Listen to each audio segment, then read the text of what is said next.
with some of the biggest news of the day that just came down. Geno Smith returning to the Jets. Oh, Lord, Geno Smith is in New Jersey. He is taking his physical with the team. He has agreed to a restructured contract where the Raiders will pay the bulk of the salary.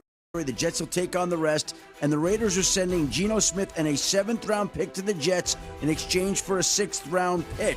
You remember, Geno Smith started his career with the Jets, spent his first 4 years in New York. Now he's back to finish his story.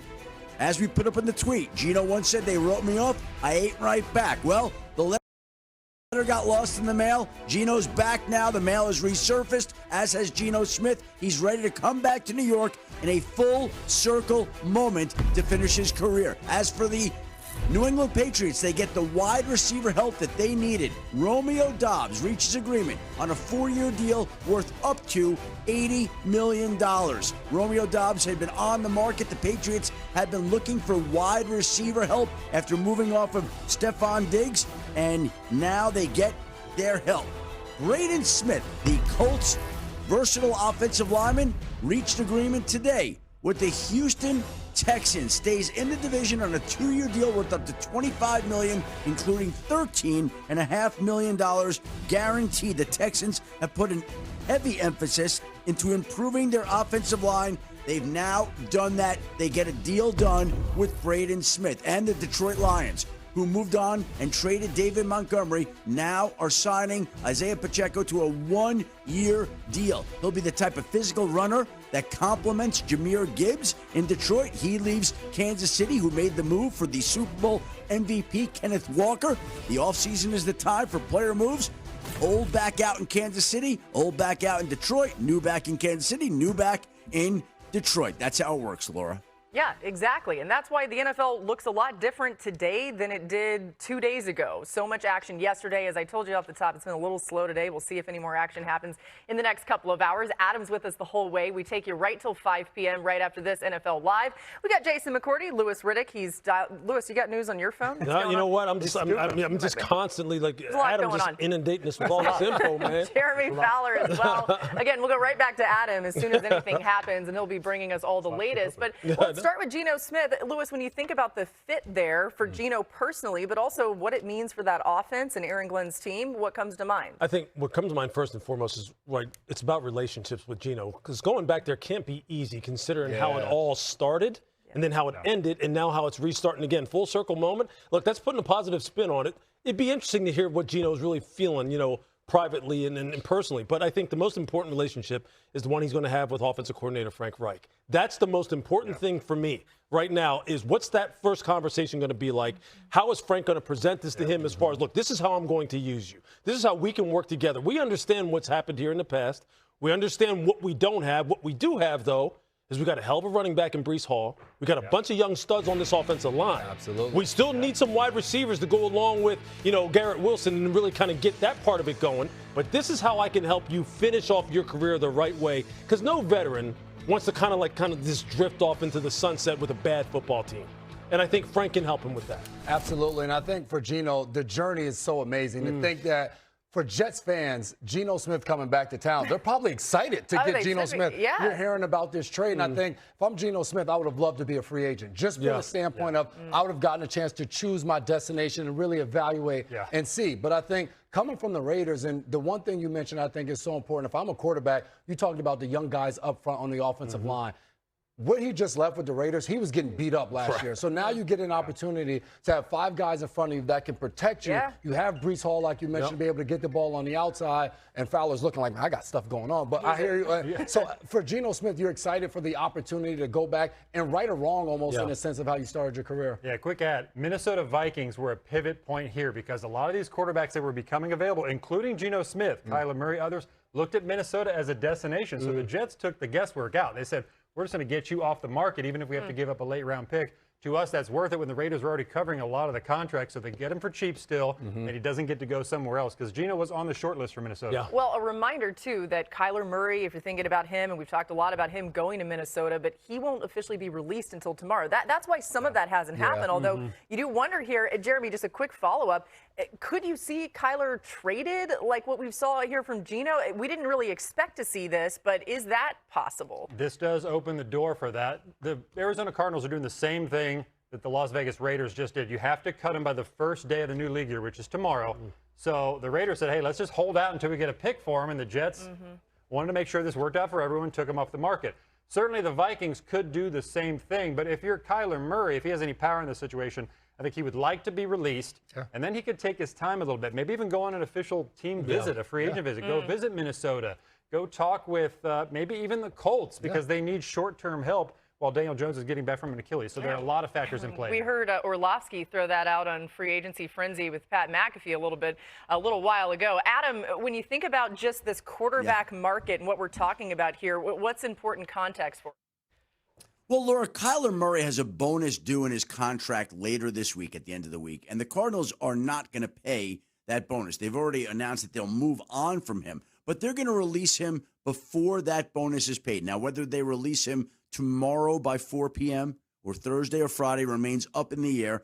The hope around the league is that it's tomorrow, Wednesday, 4 p.m. Eastern, and Kyler Murray gets released. I think once he is released, assuming there is not a trade partner that materializes the way that there was one for Geno Smith, and the feeling is that there won't be, that Arizona will wind up releasing Kyler Smith. I think everybody across the league just assumes ultimately that Minnesota is the most likely landing spot for Kyler Murray. There always could be another team that steps in. We'll see how this all plays out this week. But if we're going to lay guesses as to how it all plays out, Kyler Murray gets released this week, probably tomorrow, 4 p.m., and then shortly after, you would think Minnesota would reach out and see if the Vikings could work out a deal. And we'll be on TV then, too. So Adam will be with us to give us all the latest as that news comes in.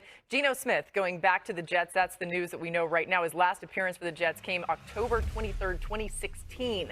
Let's talk about the free agency board when it comes to the wide receiver market. We've already seen some action there a little while ago. Romeo Doubs going to the Patriots. We thought that the Patriots would try to grab somebody. You see some key names there highlighted that are still awaiting a new opportunity. But when you think about what the Pats did, we knew that they were in on some of these other names, even to J-Mac. But what does Doubs bring to their offense, specifically in Drake May? I think what I love about him is his route running ability. For Drake May, you get a guy that you can line up on the outside and he can win. And I think that's going to be a major part. He can get down the field as well. We saw that from Kayshon Boutte. He was a guy that separated and made plays down the field all season long. So when you get a guy like Romeo Doubs that you can line up on the outside and he can get one-on-one coverage on a third down situation. You can move him on the inside. And he has the ability to separate so sudden off the line of scrimmage, which is such a difference maker when you're matched up against a cornerback who likes to be up in line of scrimmage and likes to be aggressive. That's the part that you love about Romeo Doubs, a hands catcher type of player. So I think he's a guy that you don't want to give up a ton for A.J. Brown. I think that's what it probably came down to it. The relationship with Mike Vrabel and A.J. Brown is one that you would have been excited about. But are you willing to give up a first-round draft pick when you're only in year 2 in a new regime? I think that was the reason they decided not to, and you get a guy like Romeo Doubs that can impact the outside as well. Yeah, it's all about cost, right? I mean, I'm sure Mike would have loved to.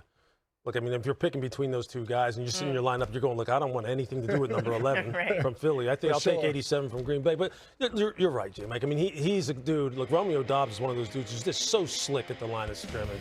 Very good at the top of the route. Very sudden. Very deceptive. And he can run all of the routes. He's one of those dudes who's not afraid to come across the middle. You saw him hitting those big 4 routes, those benders coming inside.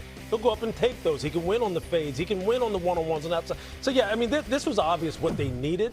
It was just a matter of, what do we have to pay in order to get the kind of production, the kind of profile, wide receiver that we need. They got it. They filled it. Yeah, so where are we with the A.J. Brown situation then, though? Are they just not going to trade him, the Philadelphia Eagles, or who else could be in the market for him now, potentially? Another pivot point there is the New England Patriots, because my sense this morning was that they had sort of cooled on A.J. Brown, or at least there wasn't any steam for a deal becoming imminent, and they were working on this Romeo Doubs situation. So Doubs was deciding between the New England Patriots and the Washington Commanders. Both teams had competitive offers out for him. When he chose New England, now they have a lot of money committed to Romeo Doubs and some other players that they signed in free agency. I'm not so sure they're going to allocate the resources to go get A.J. Brown, and they were considered one of the top contenders for Brown if the Eagles were to do a deal. So the Eagles are in a tough spot because if they trade A.J. Brown, they have to take on a lot of dead salary cap hit. So as a result, they're asking for the moon. Nobody has matched that. So the sense right now is that there's nothing imminent. It could still kind of recreate. But right now, I don't sense it. Yeah, Adam, is Howie Roseman and company, are they going to just kind of stay on that asking for the moon type philosophy here? Is anybody getting close to that? Or people kind of waiting out the A.J. Brown situation? What do you know? Well, Laura, what happens here is that there are windows of time and pockets in which you can make a trade. There was a window in time, I think, last week before the Max Crosby trade got done. Now, the Eagles never made an offer on Max Crosby, but they're watching because they're trying to get a deal done with Jalen Phillips. Now, if Max Crosby still were available, would the Eagles have been back in on Max Crosby? I think they might have been. There also was a window right before the start of the negotiating period. I was going to call it the new league year that starts tomorrow. The negotiating period. Monday, 12. I confused my time. It's all a bunch of BS. Free agency starts at noon on Monday. Anyway, there's a window before there where if the Eagles are going to make a move on A.J. Brown, you would want to do it there so that you know the resources you do and don't have to go attack the heart of free agency. Well, the top players are off the board. Jalen Phillips is now in Carolina. So there really were a couple of windows last week where if a trade is going to happen, it would have happened then.